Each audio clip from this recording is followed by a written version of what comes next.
السلام علیکم ورحمۃ اللہ وبرکاتہ۔ بسم اللہ الرحمن الرحیم۔ سیرت نبی صلی اللہ علیہ وسلم میں نبی پاک صلی اللہ علیہ وسلم کا بطور سپہ سالار آپ کا امیج اور آپ کا کردار اور آپ کی جنگی پالیسی اور مختلف منصوبے اور مختلف تیاریاں اور دشمن کے ساتھ برابر کی جنگ لڑنا، باوجود کہ ایک چھوٹے سے جزیرے کی طرح مدینہ تھا اور اس کے ارد گرد تمام کفار کے علاقے اور قومیں تھیں جو نبی پاک صلی اللہ علیہ وسلم کے ساتھ جنگ کرنے کے لیے ہر وقت تیار رہتے تھے، اور کفار نے مسلمانوں سے بدر کا بدلہ لینے کے لیے پوری طرح تیاری کی، اور بڑا سا جو قافلہ ان کا بڑا منافع لے کے آیا تھا، اس کا سارا منافع انہوں نے مسلمانوں کو مارنے کے لیے، شکست دینے کے لیے اس پہ لگا دیا۔ عام عراق کے راستے کو چھوڑ کر شام کا راستہ ایک نئے اختیار کیا، اور تاکہ اس سے پیسے کما کر اسلحہ وغیرہ لیا جائے، لیکن نبی پاک صلی اللہ علیہ وسلم نے ان کی یہ رصد اور طلب کو کاٹنے کے لیے 100 مجاہدین کا لشکر ان کے پیچھے لگایا، دستہ ان کے پیچھے لگا، جو انہوں نے پا لیا، اور ان کا سارا سامان مسلمانوں نے مال غنیمت کا لیا۔ اس بات سے ان کو غصہ ہوا۔ 17 رمضان مبارک میں بدر لڑی گئی تھی، اور یہ اس سے اگلے سال شوال میں 3 ہجری میں مسلمانوں پر 3000 سے اوپر کا لشکر حملہ آور ہوتا ہے۔ مسلمانوں کی تعداد 1000 ہے، لیکن اس میں سے 300 منافق ہیں۔ وہ اس وقت الگ ہو گئے جب نبی پاک صلی اللہ علیہ وسلم نے اصحاب کی رائے سے اتفاق کرتے ہوئے باہر نکل کر جنگ کرنے کی پالیسی اختیار کی۔ عبداللہ ابن ابی ابن سلول جو منافقوں کا سردار تھا، وہ اپنے بندوں کو لے کے الگ ہو گیا، اور یہ اس پہلے سخت معرکہ میں وہ سامنے نہ آیا، لیکن اب وہ عیاں ہو گیا۔ تو مدینے سے تھوڑا سا باہر نکل کے اود پہاڑ کو دامن میں رکھ کر نبی پاک صلی اللہ علیہ وسلم نے 700 آدمی کی صفیں بنائیں، اور پھر پہاڑی جو درہ تھا اس پر 35 افراد کو تیروں کے ساتھ کھڑا کیا کہ اگر کوئی پیچھے سے حملہ آور ہو تو اپنے تیروں سے وہ ان کو اٹھا لے۔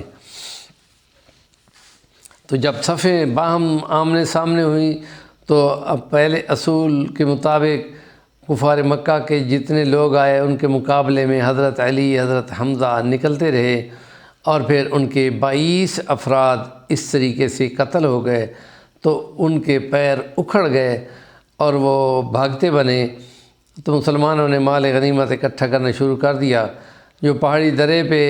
نبی پاک صلی اللہ علیہ وسلم نے متعین کیا تھا، 15 آدمی تو سپہ سالار کے کہنے پہ رک گئے، لیکن باقی سب چھوڑ کے آ گئے۔ جب یوں درہ خالی دیکھا تو خالد بن ولید جو کہ بنو امیہ کا تھا اور مشرکین کی فوج کا سپہ سالار تھا، 200 گھوڑوں کے ساتھ وہ پیچھے سے حملہ آور ہوا، اور یوں کرتے ہوئے کہ مسلمانوں کو توقع ہی نہیں تھی، صفیں بکھر چکی تھیں ان کی، اور وہ اس طریقے سے حملہ آور ہوا، اور اس حملہ آور ہونے سے مسلمانوں کو نقصان ہوا، اور جا بجا مسلمان شہید ہوئے۔ 70 کے قریب مسلمان شہید ہو گئے، اور وحشی ابن حرب کے نیزے سے حضرت حمزہ شہید ہوئے، اور اس لیے اس کی کفار نے ان کا مسئلہ کیا، اور ان کے کان کاٹے اور ان کے دانت توڑے، اور پھر چہرہ مسخ کیا۔ تو نبی پاک صلی اللہ علیہ وسلم کو اس پہ بہت زیادہ غم لگا، اور یہ مسلمان مزید اس پہ نبی پاک صلی اللہ علیہ وسلم پر وہ جب حملہ آور ہو رہے تھے، تو نبی پاک صلی اللہ علیہ وسلم اس پہاڑ کو دامن میں رکھنے کا یہی ہے کہ اگر اللہ نہ کرے شکست ہو تو اونچا ہو کر اپنے آپ کو بچایا جا سکے، اور اس لیے آپ اونچی جگہ پہ چڑھتے گئے، اور پھر نیچے سے کفار جب آتے تو ان کو پتھر مار کر پیچھے ہٹایا جاتا، اور یہ پالیسی کامیاب رہی۔ نبی پاک کے ہونٹ بھی کٹے اور دانت بھی زخمی ہوئے۔ تو یہ وہ جنگ ہے کہ جس میں نبی پاک صلی اللہ علیہ وسلم زخمی ہوئے، تو آپ نے فرمایا یہ قوم کیسے نجات پائے گی کہ جس نے اپنے نبی کے دانت زخمی کر دیے اور خون بہا دیا۔ اور پھر ابو سفیان نے اعلان کیا کہ ہم نے بدلہ لے لیا ہے، اور